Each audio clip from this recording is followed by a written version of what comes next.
Welcome, everyone, to Real Talk Fantasy Baseball. I am Will Power, your host.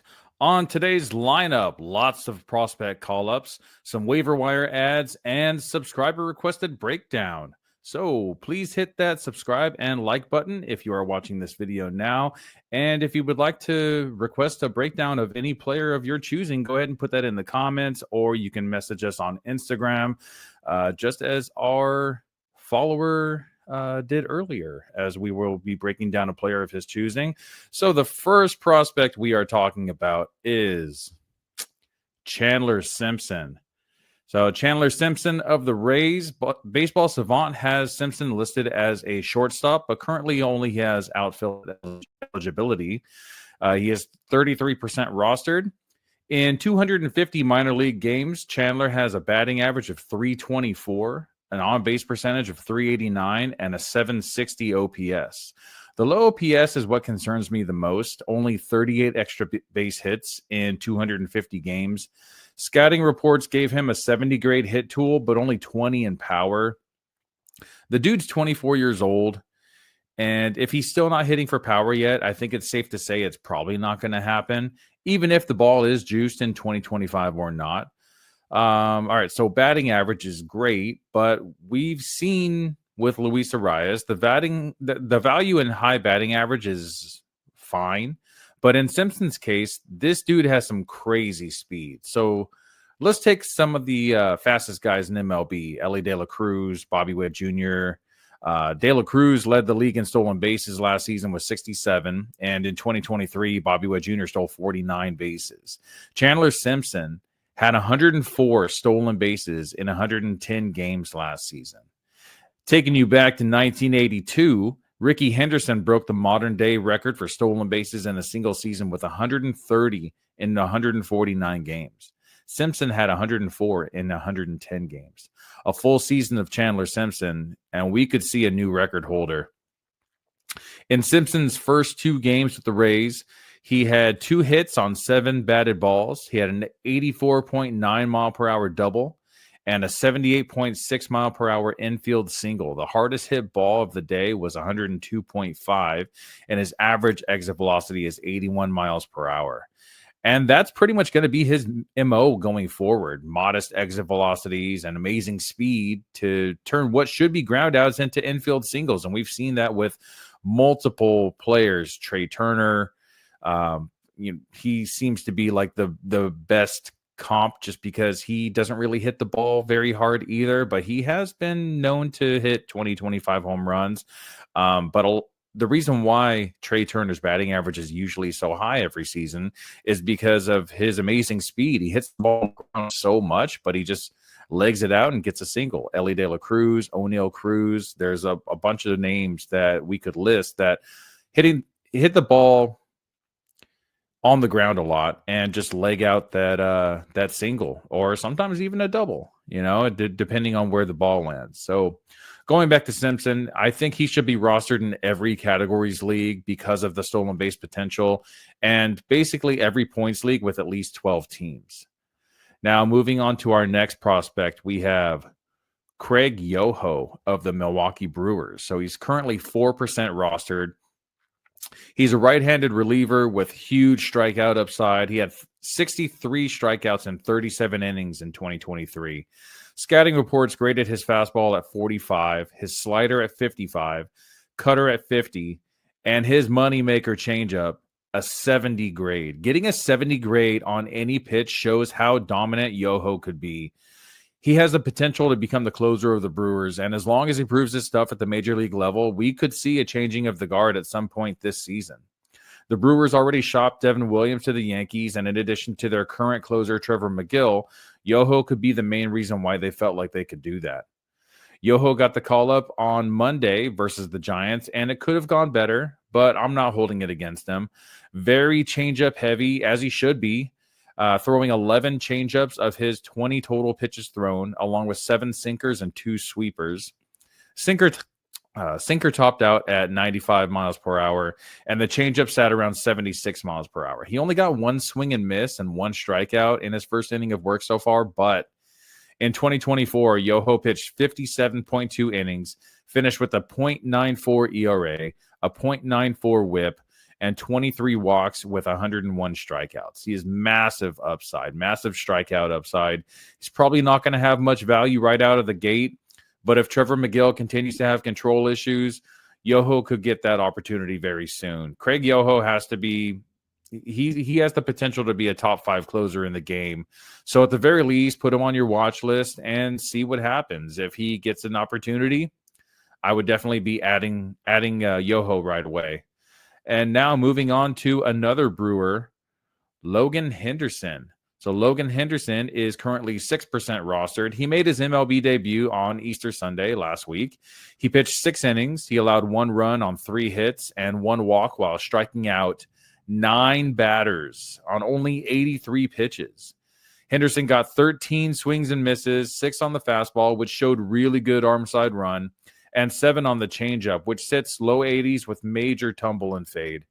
He does allow a lot of fly balls. 72.7% of the A's batted balls were in the air, but because of that plus fastball, majority of them were too high to do any damage anyway, which is evident by the 185 expected batting average. Now, I don't think Henderson is a sub-2 ERA, but last year among 4 levels in the minors, Henderson finished with a 3.32 ERA, a .91 whip, 15 walks to 104 strikeouts in 81.1 innings pitched.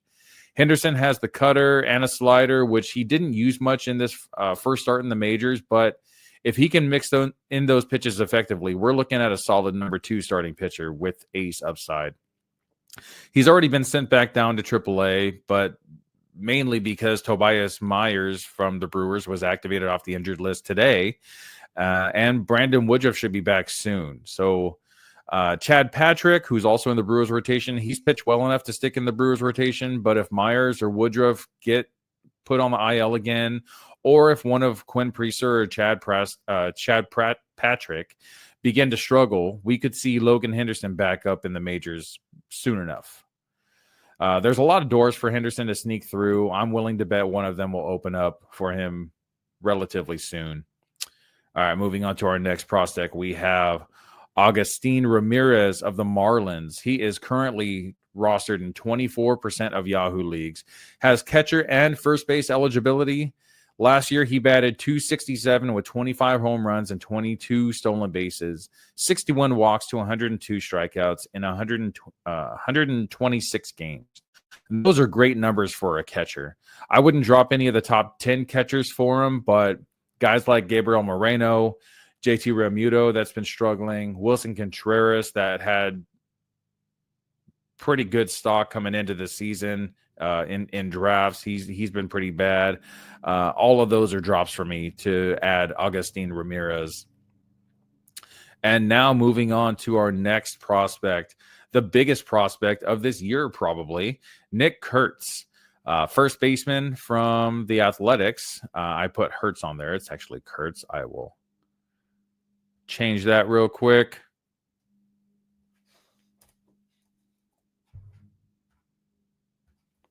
There we go. All right. So Nick Kurtz, first baseman of the Athletics, currently 45% rostered. Kurtz has only played 33 games in the minors, but he is tearing it up. This dude was drafted number 4 overall last season, and it looks like the A's struck gold. Starting with 164 games in college, Kurtz batted .333 with 61 home runs, 189 walks to 130 strikeouts with a 1235 OPS in 164 games. And so far in the minors, Kurtz is batting .336 with 11 home runs, 22 walks, 36 strikeouts, and 1120 OPS in 33 games. Just this year alone, Kurtz is batting .331 with 7 home runs in 20 games. Kurtz is one of the biggest heavy-hitting prospect hitters that we've seen in the last couple years. Baseball Reference has his position eligibility at first base and outfield, but the A's have only used him at first base, which means the A's would probably have to find another position for their other slugger, Tyler Soderstrom, who we talked about on our last episode last week.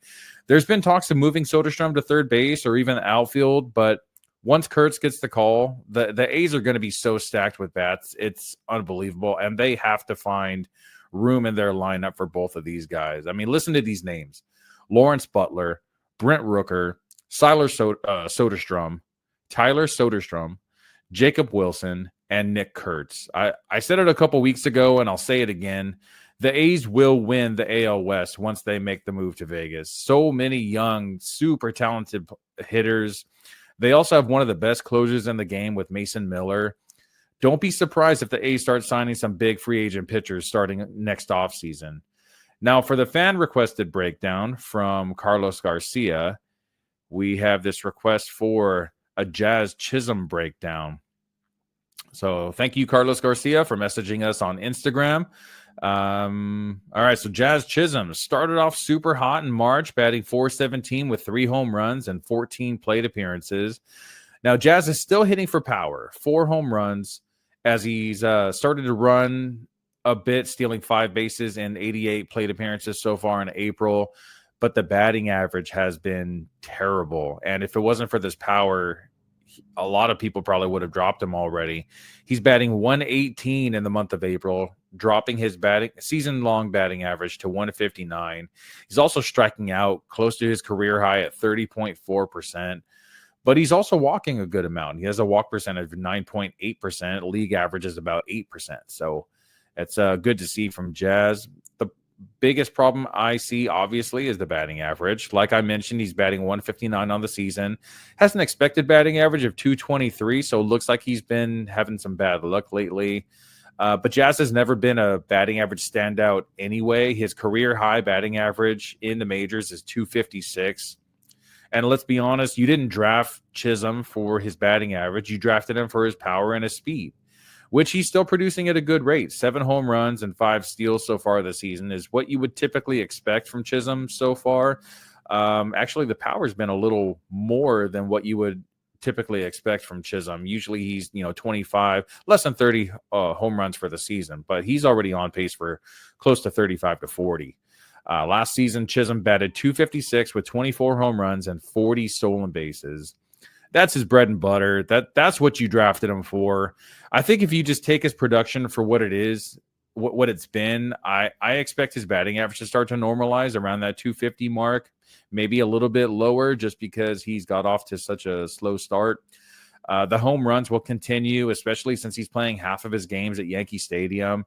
And the steals will be there as long as he keeps on choosing to run. That is the biggest factor when it comes to stolen bases. These runners have to choose to run unless they get sent by their manager. But most of the time, these managers kind of just let them have free reign, as we see with a lot of speedsters out there. He just has to pick the right times to run. Jazz has second base, third base, and outfield eligibility, good speed, good pop. He's batting in a lineup behind the top 2 batting average league leaders in Aaron Judge and Paul Goldschmidt. So he'll definitely be a top RBI guy as well. Barring injury, I really don't think there's anything to worry about. Maybe he's just too excited about these torpedo bats that seem to be the rage, and maybe he just needs to settle down a little. I don't know. If you enjoyed this breakdown and would like to request our next player for next week, just put it in the comments or send us a message on Instagram. Also, make sure you tune in this Sunday at 10 p.m. Eastern, 7 p.m. Pacific for our MLB recap with Carlo Baseball and Ernie Orange. And hit that like and subscribe button if you haven't already. And I'll see you guys next Thursday.